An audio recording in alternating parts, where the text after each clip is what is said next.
മൂസാനിക്കാന്റെ പീടികയിൽ കിട്ടുന്ന സാധനമല്ല ഈ ബിറ്റ് കോയിൻ. ഇതിനെ കുറിച്ചൊന്നും അറിയണമെന്ന് അങ്ങനെ നിർബന്ധമൊന്നുമില്ല. കേട്ടില്ല? കാരണം എനിക്ക് ബാക്കിയെല്ലാം അറിയാടെ. ഇത് പക്ഷെ ബിറ്റ് കോയിൻ 52 ലക്ഷം ഉള്ളതാണോ? ഒരു 50,000 1 ലക്ഷമായിട്ടല്ലേ ഉണ്ടാവും. ഒരു കോയിന്റെ 52 ലക്ഷം, അതെങ്ങനെ ശരിയാവോ? അവിടെ ഒരു കോയിന് അവിടെ നിങ്ങൾ ആലോചിച്ച് നോക്കിയാ, ഒരു കോയിൻ അതാറ്റം മിസ്സായി പോയിരുന്നല്ലോ അല്ലേ?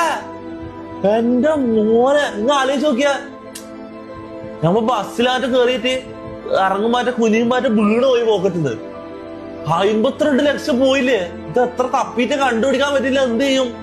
ആണെങ്കിൽ ഇരിക്കുമ്പോ സുജൂത്, നിങ്ങൾ ആലോചിച്ച് നോക്കിയാ, പള്ളി കയറി നിസ്കരിക്കുന്നത് സുജൂത് ചെയ്യുമ്പോ മറ്റേ ഇത് പോക്കറ്റിൽ അങ്ങ് വീണ് പോയി എന്ന് വിചാരിക്കാം. എന്ത് ചെയ്യും? പോയില്ലേ? ഒരു കോയിന്റെ 52 ലക്ഷം. എന്റെ മോനെ, ഞാൻ വിചാരിച്ചൊരു 2000 രൂപ 3000 രൂപ അല്ലെങ്കിൽ ഒരു 10,000 രൂപ പോയിട്ട് ഒരു 50,000 രൂപയിൽ ഉണ്ടാവും വിചാരിച്ചു. പക്ഷെ 52 ലക്ഷം എങ്ങനെയാടാ ഒരു കോയിന്?